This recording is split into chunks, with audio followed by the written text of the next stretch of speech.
ቀንሱ በቅርታ ወይ ትክክለኛ ወይ ነው ረብሲስና ፋኖ የምንም የብሔር ችግር የለበትም። ወይ እንትሙ እንደንደሰኒ ወይ ናፋን ቀብሲሱ እንደንደጀኒ ወይ ጀል ለፈለፍተኒ ነው ረብሲስና ኖ መሳደብማ የለበትም። እንዴ ከተሳደበማ እንዴ እኔ መሳደብ ራስ አለኝ። ግን ምን በስሉ ሳይሆን የኦሮሞን ህዝብ እንዳይሳደብ ገባ። ለዛ ነው ጥያቄ እንትን ያልኩት ማለት ነው። እስከ ጥግ ነው የሚሄደው። እኔ ማለት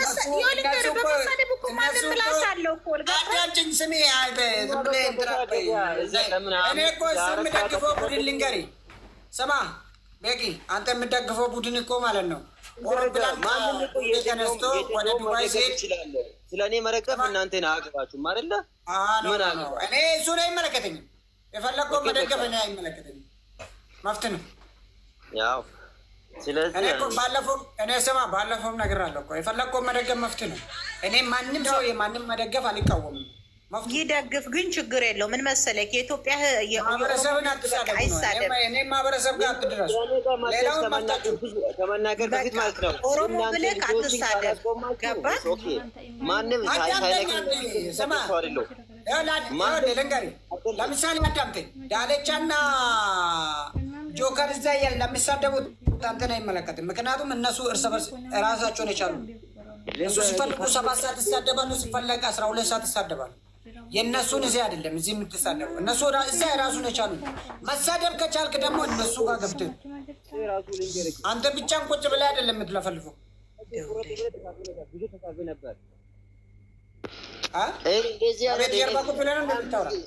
ከዚህ በፊትም ሁሌ ሲሳደብ እንደዚህ አይነት የወረደ ስድብ ተሳድቤ አላውቅም። ልንገርህ እኔ እኮ እየነገርኩህ ነው።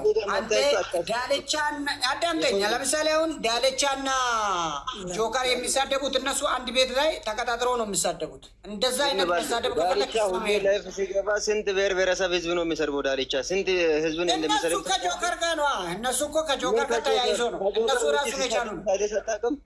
አንተ ከማን ጋር ነው የምትሳደብ?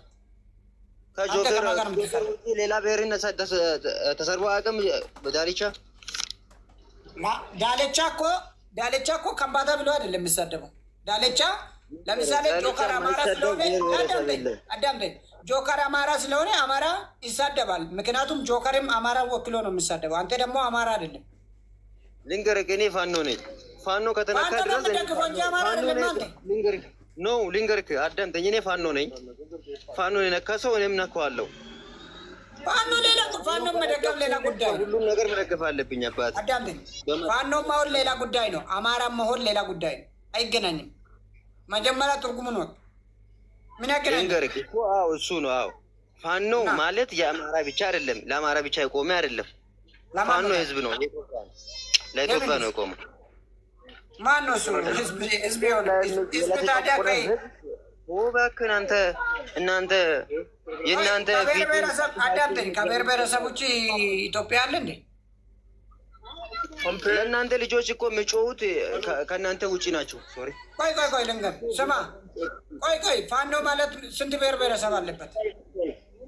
ስንት ብሔር ብሔረሰብ አለበት ፋኖ ውስጥ? ለእናንተ ህዝብ ለእናንተ እዛ ኦሮሚያ ክልል ለሚሞቱት ሰማኝ ሚጮ ሌላ መንዘባረቁንተውና አዳምጠኛ በማስመልስልኝ መንዘባረቁንተውና ፋኖ ውስጥ ስንት ብሔር ብሔረሰብ አለ? ያቺ ለተገደለችው ልጅ እስከዛሬ ድረስ የሚጮሁት የትኛው ናቸው? አሁን የእናንተ ልጆች ይዛች ምስኪን ነፍስ ራሱ እኮ ፊት ራሱ ቀርጥፋችሁ ልትበሉት ሲደብቁት ነበር። ሌላ ሰው ነው ያወጣው። እየሰማኝ ነው። አሁን አዳምጠኝ። እናንተ የራሳችሁን ፊት እኮ ማውጣት ትችሉ። አንተ ሰማኝ እንዴ? ለምንድን ነው ብቻ የምታወራ? አንዳንድ ጊዜ ተለክፋል መሰለኝ። ያሉት ሰው ምንድን ነው ቀጥታ መልስ ማትመልስልኝ? ስንት ብሔር ብሔረሰብ አለበት? ሙሉ ነው የኢትዮጵያ ሙሉ ብሔር ብሔረሰብ ገብቶ እዛ እየተዋጋ ነው፣ እየታገለ ነው። መነሻው አማራ መድረሻው ኢትዮጵያ። እሱ እንትን አለ እያያችሁ ትሄዳለህ። የሚሆን ነገር ይኸው በቃ ወይስ ቆይ ማንን ነው የሚታገለው? ማንን ነው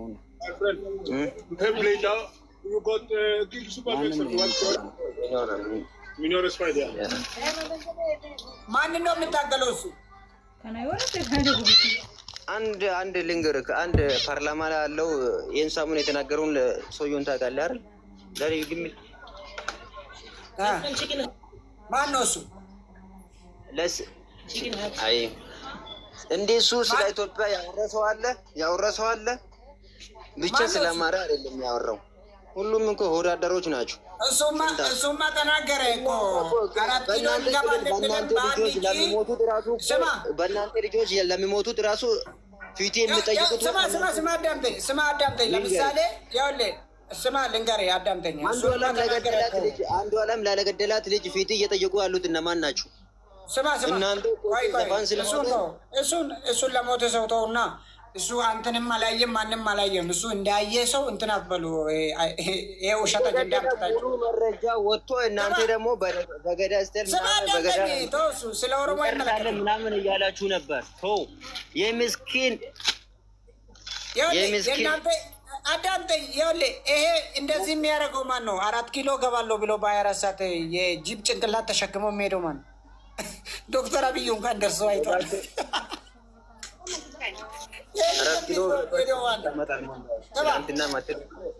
አይደለም ይህን ሰው የሚሄደው ማን ነው?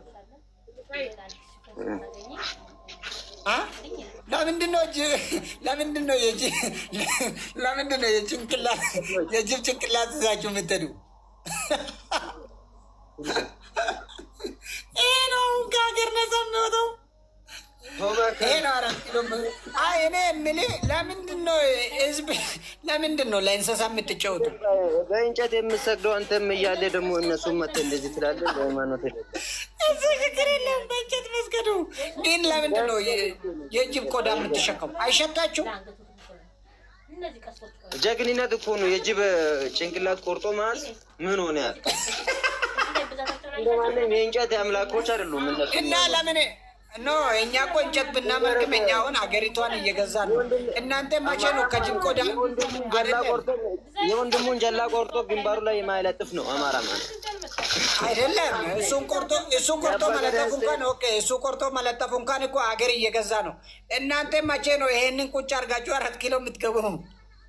ባይዝራጅ አንተ ጀላን ቆርጠህ ግንባሪ ላይ የምለጥፈው አንተም እያለ ደግሞ ስማ፣ እሱን እኮ አንተም ወደዚህ ብትወጣ አንተንም ቆርጦ ለውሻ ይሰጣል። ግን እኔ የምልህ ይሄ መቼ ነው ቁጫ የምታደርጉት?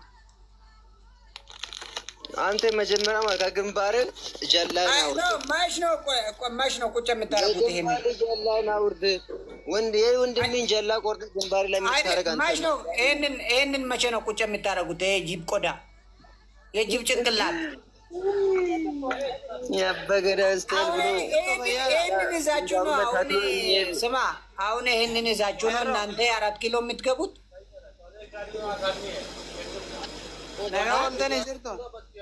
በእንደዚህ ተጠቅሜ ነው 4 ኪሎ የምትገባ? አየህ ህልም እንጀራ። መች ነው ሰው የምትሆኑ እናንተ ግን?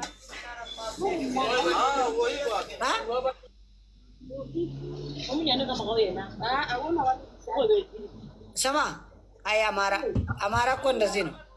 የጅብ ጭንቅላት ተሸክሞ ይሄንን በደንብ ትልቁ አድርገህ ብታይ በእናትህ ድሮ እንደዚህ ነበርክ። እንደዚህ ከምትሸትበት ምኒክ ነው አትረው። ምንድን ነው ይሄ? ምንድን ነው ይሄማ? እና ይሄንን ስማ፣ ይሄንን የማሳየኝ ካልክ እኮ ይኸውልህ ስማ፣ እንደዛ ማሳየኝ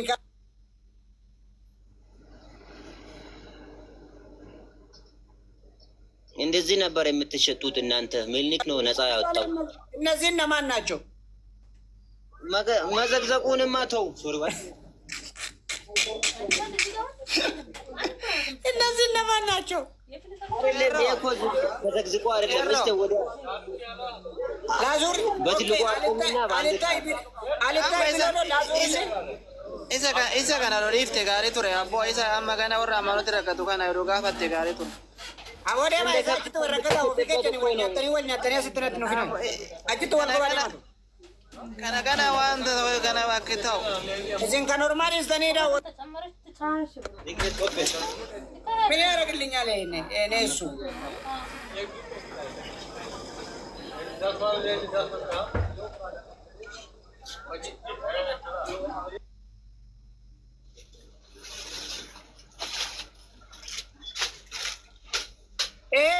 4 ኪሎ የሚገባ ይሄ ነው።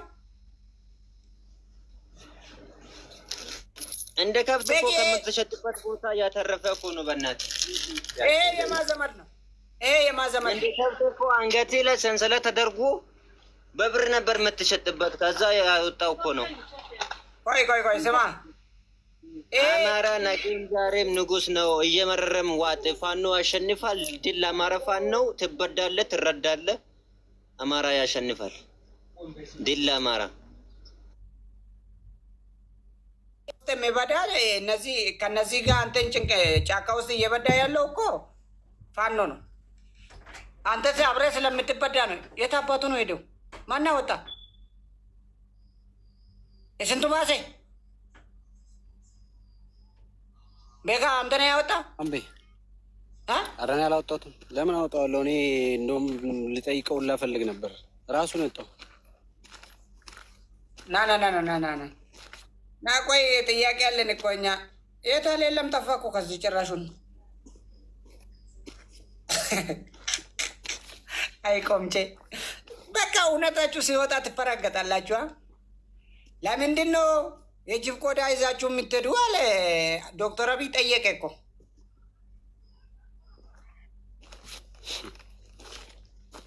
እኛ ልጆች ደግሞ ማለት ነው እዚህ የመጣችሁ በራሳችሁ የምትባል ዋን ኦፊኬቸን ወልኛጠን ፍደኔነት ነው ደስና ስት ይህንተውና የወለማይ እዚህ ጋር እንድነ ያትበሉኝ። እኔ እናታችሁንና ዱንቆሮች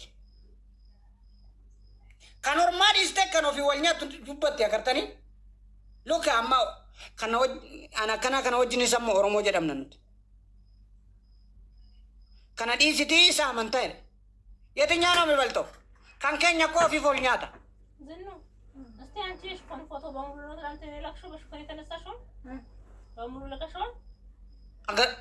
amma agartanii kan diinaa dhiisanii raawwatanitti isa kana dhiisisan kopheedhaan agartanii oromoon ofiishiitiif amantaadha wal nyaatti ka amma agartanii kan gandaa dhiisiti kana haleeleedha. Isa biraatiin dhufa nagashishee. Isa biraatiin dhufa nagashi.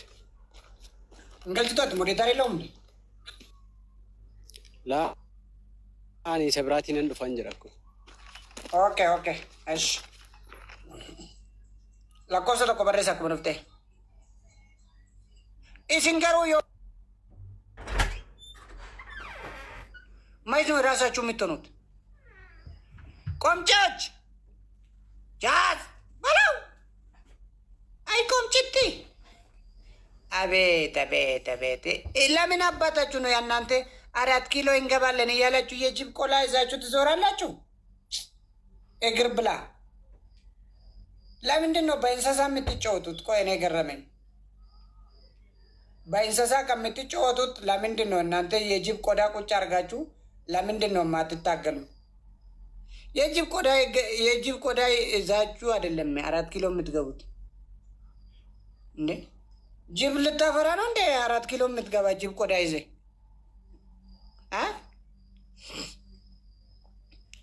ጅብ የመሰለ ሰውዬ ይዘ ለምን ምን አባት ነው የምትሰራ 4 ኪሎ? ሀዮች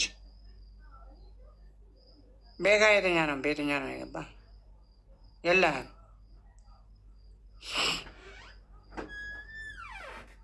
አይቆምቼቲ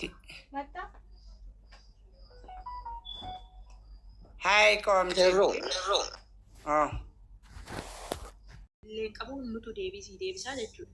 Inni qoshashaatillee akka inni deebisee fooloo si guddisee ittiin galgalatti barbaadde jechuudha. Gadi galoo jechuudha. Ilmaan gadi galoo. Andaalam kingi raachee kingi jira sana jalatti.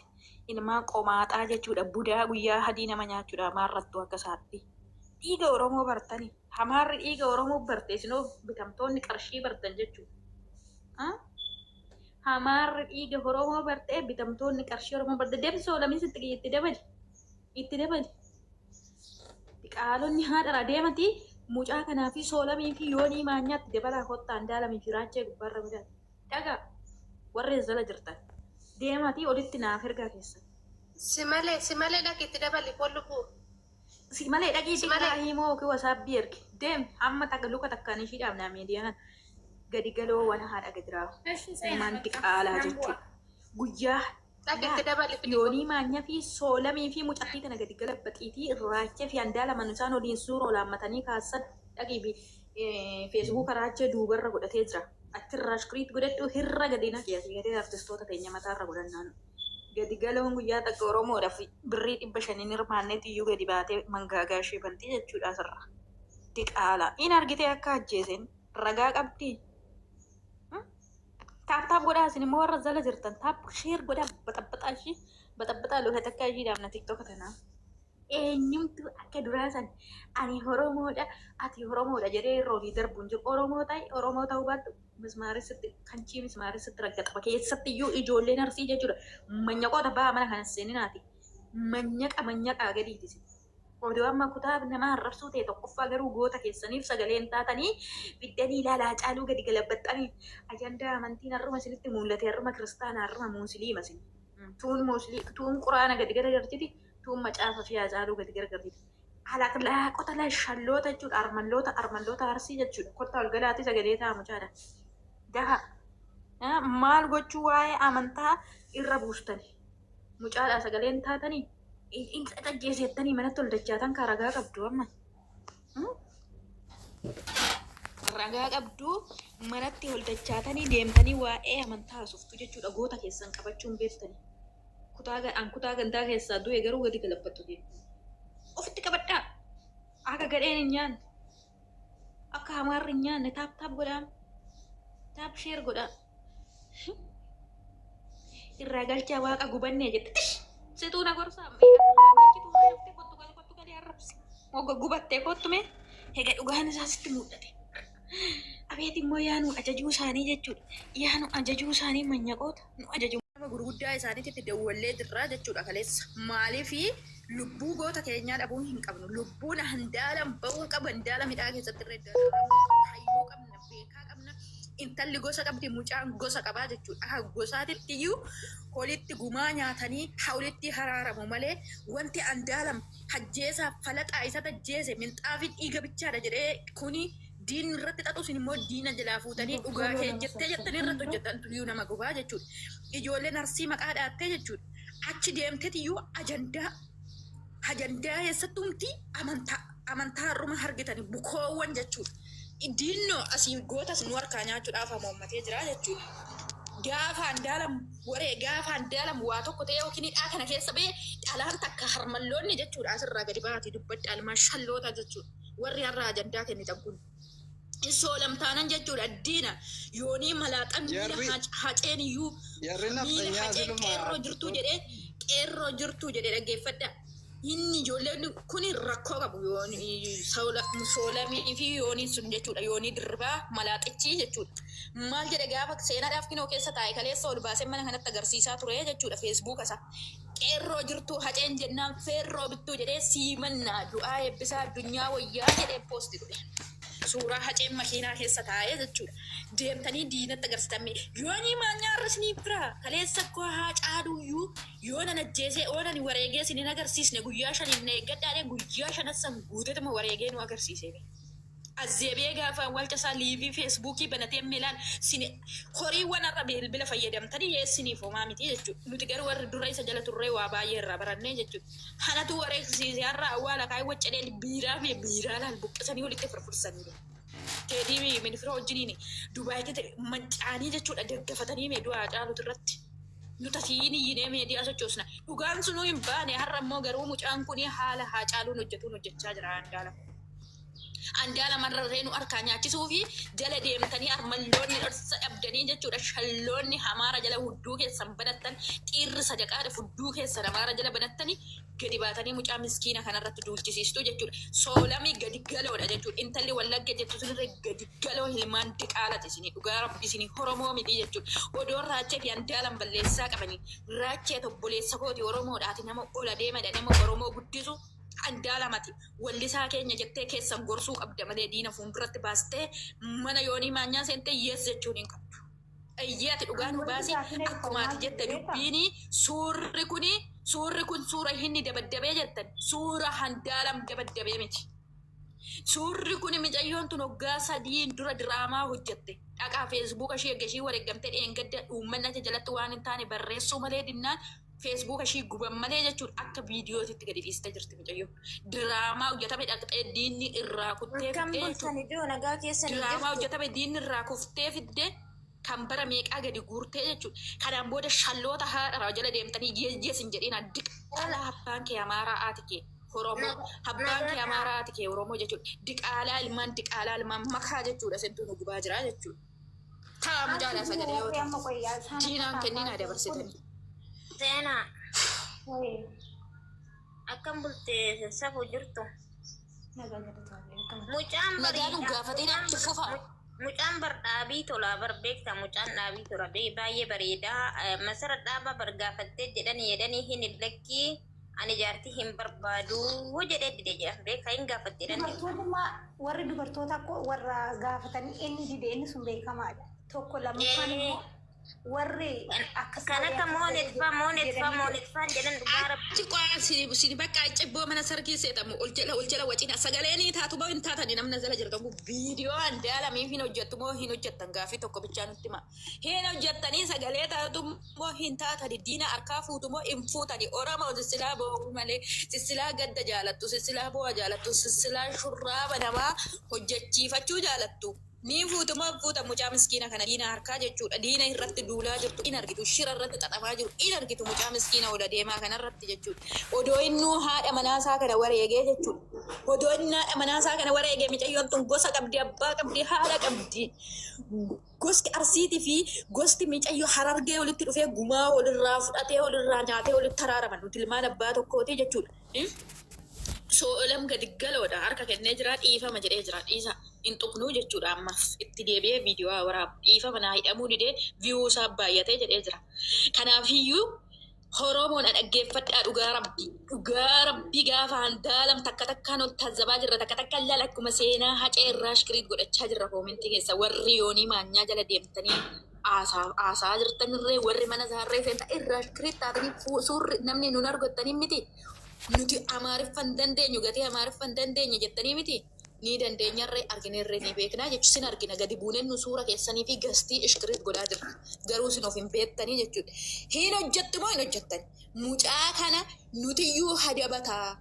Nutiyyuu adabbiitti kennata akka aadaa duudhaa qabna hayyuu qabna beekaa qabna haadhasii abbaa gadaa qabna nuti Oromoon safuu qabna nuti Oromoon miliyoona 60 nu safuu qabna. Akka aadaa duudhaa keenyatti gaafatannee hadabannaan daalam ati ba'inu gudduudha jettanii ni baastu moo baas dandiin of gudduudha viidiyoo dalagdanii jechuudha. Namtittii tanayyuu yoo tokkummaa qabaatte yoo si dhiiraa dhalaan gadi kaatanii namtittii tana balaaleffatta seerri sinirraa gadidha. Haala kanaan garuu callistanii diina hinni shiratti xaxee bira kabootii jalatti ajjeese minxaafii dhiiga duwwadha kuni maalii duwwadha jedhee akkanatti mucaa qoroxxomuu kaate kanatti fuutanii hoodhattanii hootti kennitanii nyaachistanii borummoo Oromummaa walitti qabnu walillee hin beeknu keessattuu ijoolleen Arsii birees waa'ee amantaatirraan ka'aa jirtu jechuudha. Waa'ee amantaa boodatti deebitu firii handaalam jedha dhugaa waaqayyoo.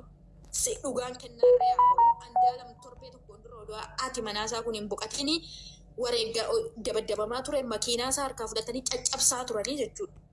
Dubbatatee jira viidiyoo san yoo gadi lakkiste si ajjeesna kan jedhaniin viidiyoo san dabbaqee taa'aa ture. Har'a garuu waggaa hidhaatti galee gadi ba'ee jira viidiyoon suni jechuudha. Dubbatatee jira mana seeraa keessattis mucaan kun. Diinni suni isa ajjeesuuf dhufee ishiirra bu'uu danda'a. Hin beektani ragaa hin qabdan inni beeku waaqa tokkichaa fi ishii boqotte qofadha. Haala ittiin boqotte kan beeku. Handaalam yoo ta'e bakka ati manaasaa oolte beeka daqiiqaa takka keessatti biraa gadi ba'a dhiirri dubartii eegaan ol dhufanii akka barbaadan godhuu danda'u fira fakkaatanii. Hiriyaan nama nyaatti gisee ammaa jechuudha. Kanaafiyyuu dhugaa hin beektan dhugaan ilma waaqati. Garuu mucaa kana fuutanii hin dabarsina ijoolleen Arsii immoo adabadhaa gadi ta'a namni Harargee fi Arsiin adabadhaa jimma hojjiniin jechuudha. Sada amantaadhaan wal arrabsaa jirtu jechuudha. Tuulama arrabsaa jirtu. Nuti immoo tuulama nu arrabsitanii somaa nurraan hirristanii nu jaalattanii somaa nuuf hin dabaltan jechuudha. Nu garuu dhugaaf dhaabbanna hin falmanna mucaa jechuudha. Aleessa aceef waa baay'ee dalage. Wallisaan kutaan qabu Oromoodha. Kanaaf hojjedhaa mucaa kanaaf dhaabbadhaa diina jala kaattee yes hin jedhin diinni morma si kutuuf deemti. Ilmaan gadi galoo ilmaan seenaan beekne dhugaa rabbii Oromoota nama hin gubanne wajjin himne. nugubdani dhugaa rabbii diina nurratti faarsitu beelu baatanii amma oromoo ta'ee kan yoonii maanyaa rufaalii irra naqatee yaa'u meeqa jira gooddeenyi mumti xiyya takka rufaalii irra naqattee arra dhiifama nuun jette rufaalii irra naqattee maasitti kara deemtu ni jettiin namticha gadi galoo kana yoonii maanyaa irra keessee jechuudha. Kana dubbadhaa hundi keessanii yaada biraan dubbatiina warra zala jirta hundi keessan nama 55 sagalee ta'an daalamii rufaayila irra naqadhaa firii andaalam jedha namtitti gadi gaggalabbataa hojjedha hundi keessan gadi galabbataa hojjedha raachee fi namicha raachee fi andaalam irratti ka'ee jira isaan tarka keessaa qabachaa jirraa dubbadhu. Hundi keessan dabaree olii kennaa dubbadhaa. Jala taa'ee sin naggeeffachaa ture gubbaallee taa'ee sin naggeeffachaa ture ijoolleen keenya warri deemtanii amaara jala deemtanii jala namtanii teessanii isa deeggartanuu wallahi baay'ee si nama gaddisiiftu. Artistoonni keenya amantaadhaanis ta'e maaliinis ta'e keenyadha. Amantaadhaanis walitti hin fidina. Gandummaadhaanis walitti hin fidina. Kan keenya dhiiga keenya jechuudha. Kan duuta keenya kan shakkame kan keenya. Nama balleesse Omar Oromoo miliyoona meeqa isa balleesse adabachuus hin danda'a. Isa badeen taane baafachuus hin danda'an iyyuu sagalee waliif ta'uuf hin geenya. Namichi dheengadda Hacaaluun baga du'ee Hacaaluun zareenyaadhaan baga du'ee Hacaaluun namicha jedhee internee ta'a ture nama artistoota keenya warroota muuziqaa baasan warra dheengadda qeeqaa ture warra itti kakataa ture akkamitti jala ta'anii isaan isa orduuf an Oromoodhaaf hin jedhan. Koo ajjeesa keenyadha inni du'es keenya lachuu keenya mucaan ganaaree guddataa jiru mucaa ganaaree saba biratti eenyuun birattuu jaallatamee guddataa jiru innuu kichuudha. Rabbu harka isaan taasisinii jechuudha. Xalaata baay'ee qaba. Akkuma ati jettu dhiyeenya makiinaa isaa harkaa fuudhanii jedhan caccabsanii jedhan tuubboo keessaa baafamee jedhan Andu'aalam dheengadda dhiyeenya jechuudha. Wanta kana xalaatiin isaallee gochuu danda'a. Akkuma wadaaja qabu xalaata qaba. Namuma dhuunfaatu sodaacha isaanii ture jedhan Oromoo dhumti jechuudha. Isinii galee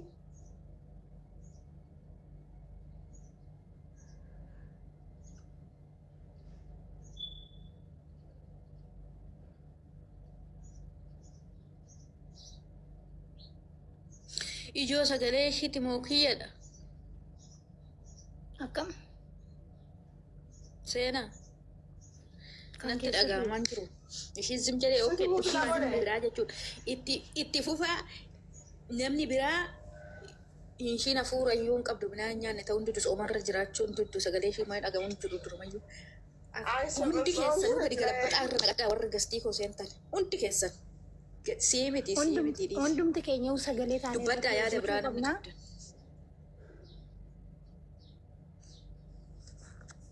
Nagaamiti. Sooree hoggale. Dhaga'amaa dubbaddu bilbilatti siqee. Hundumti keenya sagalee taanee irratti hojjechuu qabna. Kun shira mataatti yaadanii xaxanii fidanii malee jara lamaan dhiisanii raachee waan itti dabalaniif anaaf gaafidha akka kootti hin beeku garuu isaan lamaan sun wal fuudhanii jiru yoo jenne raacheen isaan biratti galaa raacheen mana maalitti sila micoon kun kan du'e halkan jedhame raacheen sa'aatii sanatti maal godha achi akkamitti raacheen hin beeka'edha.